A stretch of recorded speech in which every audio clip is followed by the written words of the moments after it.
Alrighty, so I've had a bit of time to work on the Tik-Tok head bust, the robotic version I'm going to do. I printed out the big helmet.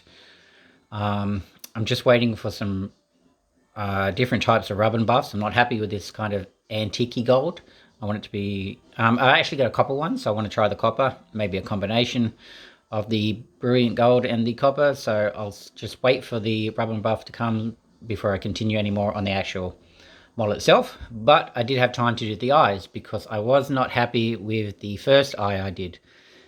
Definitely not happy. Nothing like the movie version.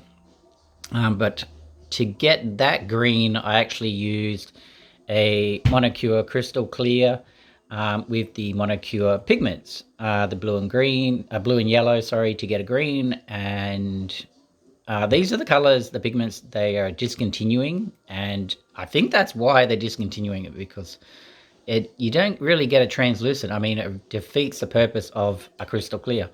I haven't tried out their new pigments. Charlie, if you're listening, hey, I'll test them out. But yeah, these ones, yeah, I didn't get a translucent color from them, so that was out of the question. I could not use them. I didn't have any greens on hand, so I literally had to go out and buy a whole bottle just to make two little tiny eyes. Um, so this is what I got, and I used the Anacubic translucent green. Now, by itself, the thicker it is, the denser it's going to become, the clarity of it. So so if I printed this just in full green, it would be too dark. It would be almost like a black, like that type of color. It would turn out like that, which is not what I wanted. I wanted this to be different colors from all angles. So how did I achieve this one? So I mixed the crystal clear with some translucent green. I think it was probably a 80 to 20%. And even then, I got the translucent color that I wanted, as you can see, but I could see right through the eye.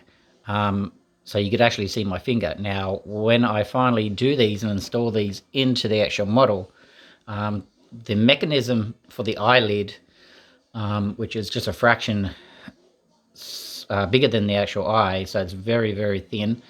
I want to get it as close as I possibly can to have no gaps around, so you can't really see any black gaps or anything. But to do the mechanism, I've actually got a 3mm brass pipe glued to the back, and then a 2mm brass pipe through that 3mm, which then gets connected to the eyelid, and that does the operation, the movement. So I didn't want to see that brass rod there, or any glue or anything like that, because that would definitely show through. So to get that, and let's see if I can try to get it. So I've kind of got it as close as I thought it would be in the movie from what I can see. So I've got that nice kind of shimmer effect at the back. I still have the faint print lines there. Now I will be coating this in a epoxy, two-part crystal clear epoxy, just to give it that glass look, to really finish it off. But to get that effect at the back, I actually sprayed that with the MTM metallic green. Just a nice coat over the back, and that gave me, see, it's still translucent, but not translucent enough to actually show that rod that's going to be glued to the back. And then once it's in the model, you've got the darkness of the internal head that's going to cover it. So this turned out pretty much perfect as I wanted. This is how I wanted it. This was not how I wanted it.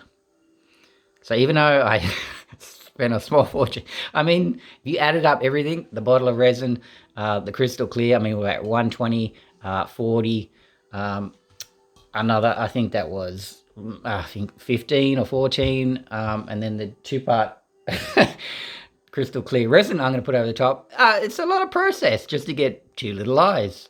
But yeah, to get the effect I want and the look I want, you got to do what you got to do.